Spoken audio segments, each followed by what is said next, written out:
નમસ્કાર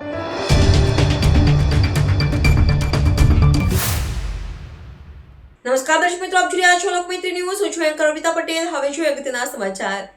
Vadodara cyber ક્રાઇમને cyber ફ્રોડની એક ફરિયાદ મળી હતી, જેની તપાસ કરતા રેલો દિલ્હી સુધી પહોંચ્યો હતો, જ્યાં વડોદરા સાયબર ક્રાઇમે છેલ્લા ઘણા દિવસોથી ડેરી નાખી તપાસ ચલાવી આખરે સાયબર ફ્રોડ કરતી ટોળકીના 4 સાગરીતોને ઝડપી પાડવામાં સફળતા મળી હતી. વડોદરા સાયબર ક્રાઇમમાં એક ફરિયાદ નોંધાઈ હતી, જેમાં ફરિયાદીને એક વોટ્સએપ ગ્રુપમાં જોડવામાં આવ્યા હતા. આ ગ્રુપમાં શેર માર્કેટમાં રોકાણ અંગેની ટિપ્સ આપવામાં આવતી હતી. ત્યારબાદ તેઓને બનાવટી એપ્લિકેશન પર રજીસ્ટ્રેશન કરાવી શરૂઆતમાં ટ્રેડિંગ મારફતે બનાવટી એપ્લિકેશનમાં નફો બતાવવામાં આવતો હતો. નફો બતાવી વિશ્વાસ કેળવ્યા બાદ તેઓ પાસેથી વધુ રોકાણ કરાવી એપ્લિકેશન મારફતે IPO એલોટમેન્ટ લાગ્યો હોવાની માહિતી પૂરી પાડવામાં આવી હતી.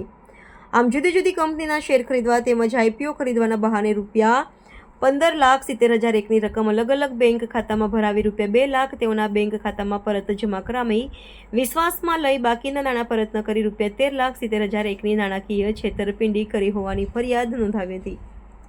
જેથી વડોદરા સાયબર ક્રાઇમની ટીમ ટેકનિકલ સોર્સ મારફતે તપાસ શરૂ કરી દિલ્હી કનેક્શન બહાર આવ્યું હતું. જેથી વડોદરા સાયબર ક્રાઇમની એક ટીમ ઘણા દિવસોથી દિલ્હીમાં ધામા નાખી તપાસનો દોર ચલાવ્યો હતો. તેવામાં આખરે સાયબર ક્રાઇમને ફ્રોડ કરતી ટોળકીના 4 સાગરીતો અર્પિત કુમાર વિજય ચૌધરી ઉંમર વર્ષ 24 રહે ઉત્તમનગર દિલ્હી, દીપક નરેશ ઠાકુર ઉંમર વર્ષ 24 ઉત્તમનગર દિલ્હી, મોહિત તેજપાલસિંહ મધ્યાન ઉંમર વર્ષ 31 નઝફગઢ દિલ્હી અને રાહુલ રાજેશ દલાલ ઉંમર વર્ષ 24 રહે બહાદુરગઢ હરિયાણાઓને ઝડપી પાડવામાં સફળતા મળી હતી.